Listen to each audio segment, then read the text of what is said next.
যারা মারা গেছে তারা কোনো নির্দিষ্ট দলের কারো সন্তান নয়। বুলেট যখন একটি বাসায় এসে মা তার সন্তানকে ঘুম পাড়িয়ে বারান্দায় এসেছেন, তাকে হত্যা করেছে একটি বুলেট, সে বুলেট জিজ্ঞেস করেনি আপনি কোন দল করেন।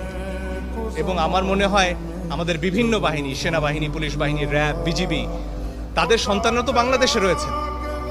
তাদের সন্তানরা কি এই যে হুমকি প্রত্যেক নাগরিকের বিরুদ্ধে, যে বাসায়ও নিরাপদ নয়, তাদের ক্ষেত্রে কি এই হুমকিটা কার্যকর নয়?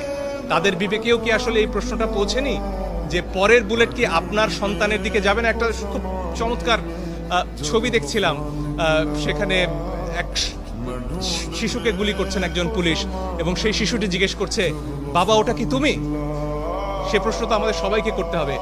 আমাদের কল্পনা চাকমার একটি উক্তি ঘুরে বেড়াচ্ছে, সেখানে বলা হচ্ছিল যে পাহাড়ে যে অত্যাচার করা হয় পরীক্ষামূলকভাবে, একসময় সেই নিপীড়ন নেমে আসে সমুদ্রে।